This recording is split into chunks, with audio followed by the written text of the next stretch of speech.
Hello students, let us study about the revolt of 1857. The very first, let us know about the Britishers. They came to India. The process of the British conquest of India and the consolidation of British rule was accompanied by resentment among the Indians.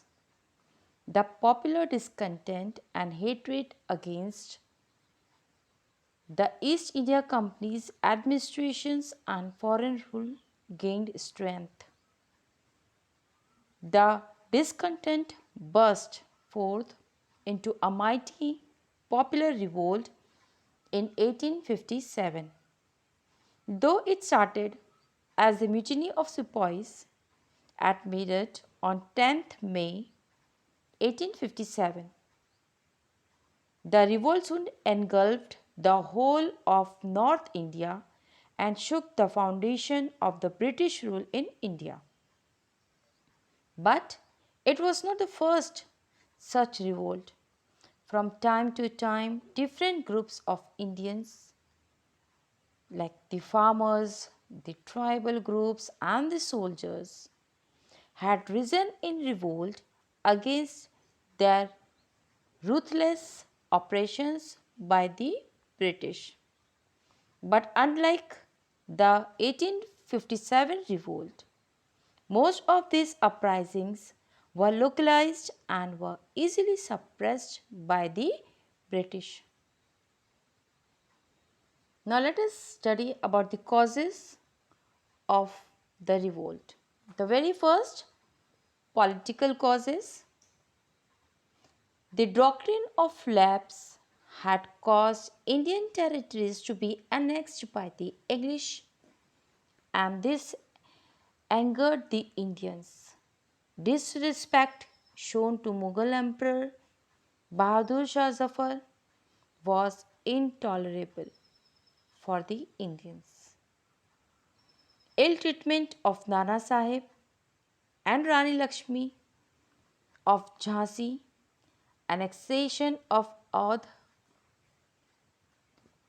and disbanding of armies of annexed states agitated the people and soldiers who wanted to revenge.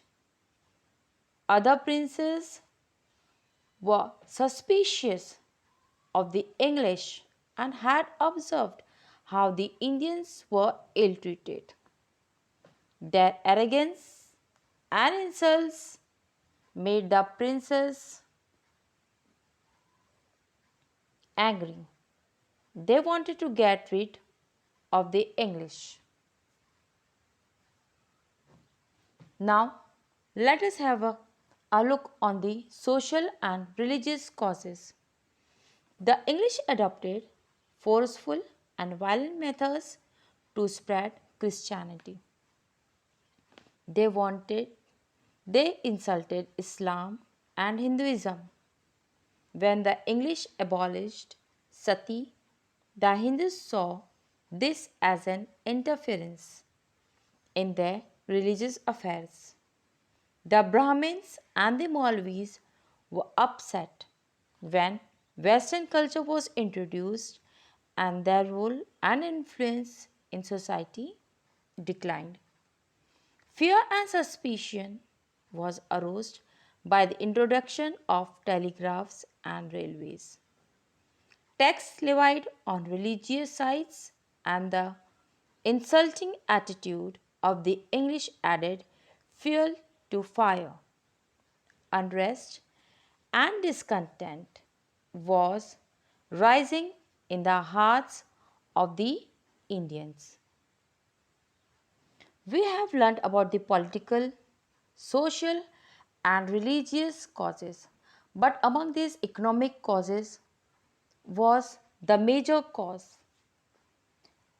Exploitation, economic resources, and subordinating Indian economy to the interest of British trade and industry led to the decline of Indian industries.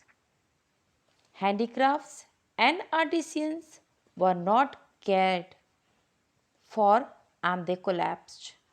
Jagirdars and zamindars were unhappy when the English resumed the tax free lands and confiscated Jagirs.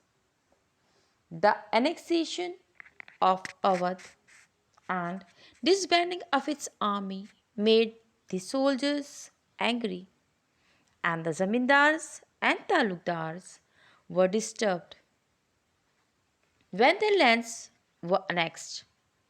This led to unemployment and starvation.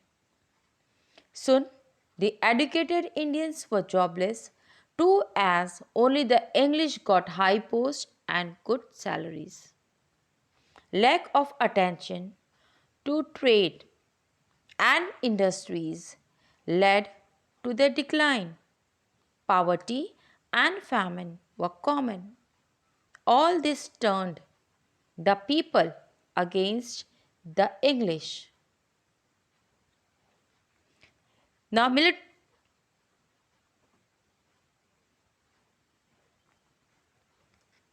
let us look at the military causes.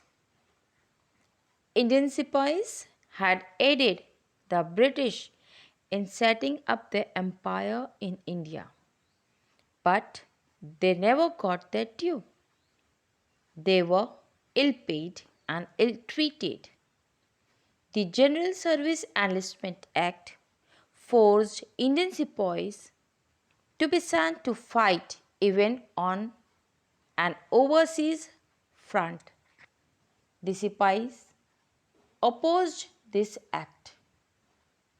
When the English lost the Afghan war, the Indian sepoys thought that the English were not invincible, as they were more in number compared to the English soldiers. They grew confident of revolting and winning.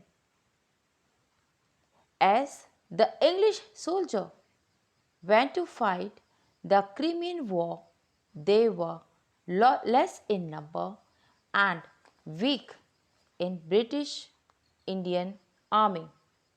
The rumor that the 100 years old British rule would soon end also encouraged soldiers.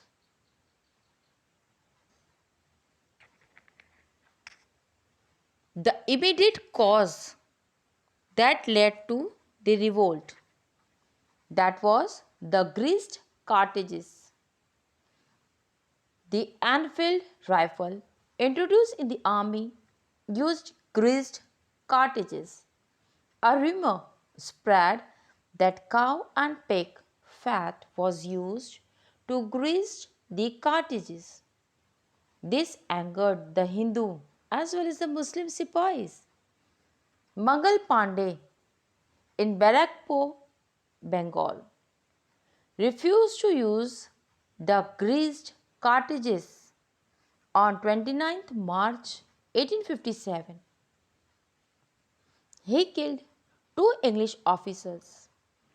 Further oppositions led to uprisings in Meerut, Delhi, Kanpur, Lucknow, Jhansi, and there were many states. As a result, many sepoys were dismissed. To avenge this, the sepoy killed officers, set their houses on fire. But with the aid of some loyal soldiers and Indian chiefs, the British were able to suppress the uprising of 1857, which is often called the First War of Independence. Now let us look at the results of the Great Uprising. The company's rule ended and the designation of the Governor General changed. The Governor General now came to be known as the Viceroy. The British government was forced to accept previous treaties. Indian princes were appeased by the English for aiding in suppression of the great uprising. The Peshwaship and Mughal line were abolished, followed by the policy of divide and rule. With the rise of nationalism, the English increased expenditure on the army. European troops were increased as troops of the crown and the company combined. Artillery was in European hands and different classes of sepoys were mixed. Promises of religious freedom and of free and impartial admittance to service were made. A strained relationship developed between the Indians and the Europeans as the English widened the gulf between the Hindus and the Muslims. Moreover, economic exploitation was on the rise. None of the promises made after suppressions of the Great Uprising were kept by the British Crown.